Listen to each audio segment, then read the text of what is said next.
Rozprávky z dediny. Gunnar sa učí lietať. Na gazdovstve Modrý zvonček sa práve začal čarovný deň. Po dvore sa preháňal Gunnar, bezohľadne ako vždy. Z cesty, kričal a kuriatka vydesene odlietali do všetkých strán.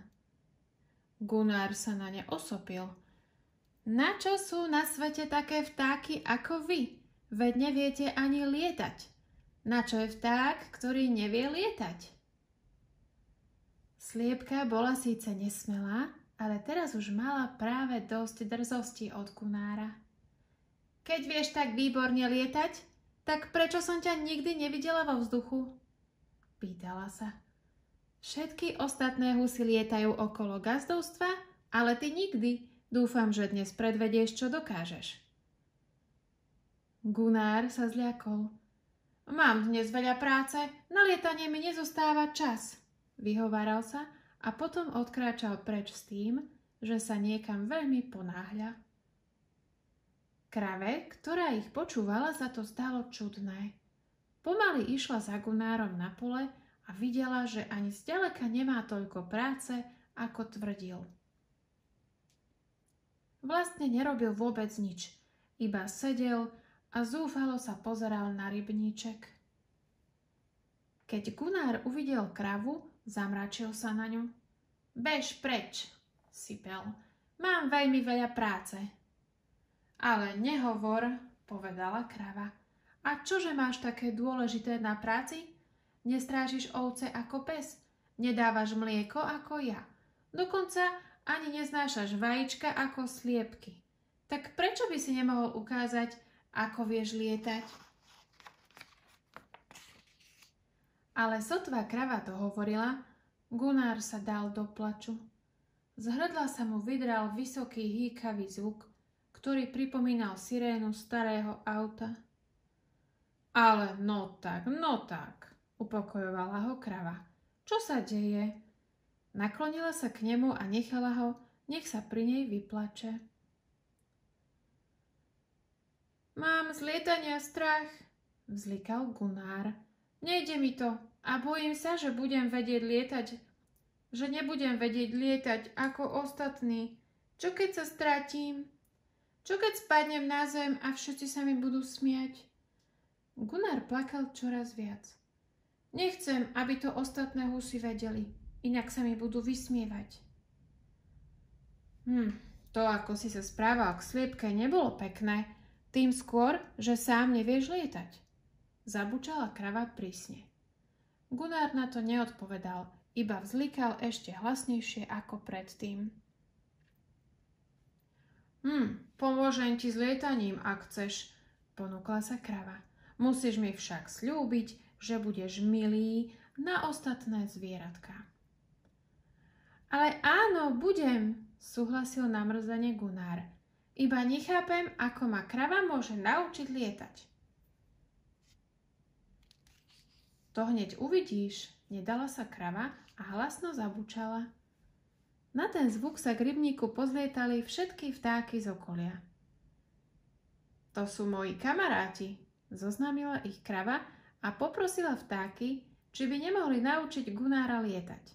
Odpovedali, že s radosťou a dali sa do práce. A tak sa každé popoludnie Gunnar, krava a ich vtáči priatelia schádzali v najodľahlejšom kúte poľa, kde ich nikto nemohol vidieť. Divé husy ukázali Gunnárovi, ako má mávať krídlami, aby sa odlepil od zeme. Sokol ho naučil, ako si má ľahnúť na vietor, aby klzal vzduchom do veľkej diaľky. Lastovičky predviedli Gunnárovi, ako robiť vo vzduchu kotrmelce a otočky. Dokonca aj labute pomohli a naučili Gunnára hladko pristáť na jazierku. Spočiatku to Gunnárovi nešlo ani trocha.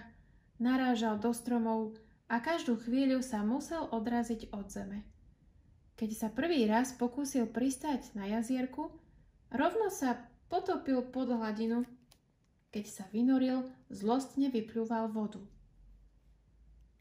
Žiadny z vtákov sa mu kvôli tomu nesmial. To Gunnara prekvapilo, veď v každej lekcii niečo pokazil. Napriek tomu sa mu všetci snažili pomôcť, ako len mohli.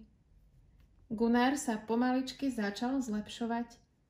Po niekoľkých týždňoch už vedel vzlietnúť, vznášať sa vo vzduchu a pristáť ľahko ako labuť. Ako sa Gunnar zlepšoval v lietaní, menilo sa aj niečo iné. Dával pozor na to, aby nebol nevrlý k ostatným zvieratkám. Prestal sa im posmievať. Dokonca sa snažil pomáhať na gazdovstve. Pozbieral každý odpad, ktorý uvidel, aby bol na dvore stále poriadok. Ako je to možné?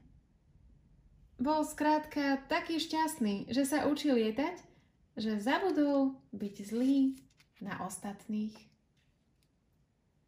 Jedného dňa Sliepka pripomenula Gunnárovi jeho sľub. Povedal si nám, že nám ukážeš, ako vieš lietať, spomínaš si? Gunnar sa zarazil, ale nedal to najavo. Tak dobre, súhlasil, ukážem. Pozrieť sa prišli všetci. Krava aj ostatné zvieratka z gazdovstva. Neboj sa, dokážeš to, pošepkala mu krava, ale tak, aby to počul iba on. Gunnar pozbieral všetku odvahu.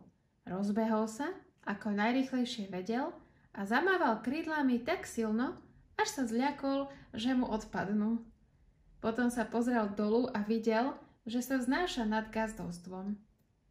Obletel ho vo veľkom kruhu a zamával všetkým zvieratkám, ktoré sa na neho pozerali. Keď Gunnar pristál, Sliepka si myslela, že sa jej zasa bude vysmievať, že ona nevie lietať. Ale on sa jej ospravedlnil. Je mi ľúto, že som bol na teba taký zlý. Lietanie nie je ľahká vec. To viem už veľmi dobre. Sliepku to tak prekvapilo, že od radosti zakotkodákala. Nemyslelo som, že niekedy uvidím takého milého Gunnára, čudovalo sa prasiatko. Máš s tým niečo spoločné? Opýtalo sa kravy. Tá iba zažmurkala a nepovedala nič. Všetkým zvieratkám sa zdal Gunnar ako vymenený. A Gunnar? Ten bol taký šťastný, že vôbec nemal chuť niekoho trápiť. A iba krava vedela, kvôli čomu to tak je.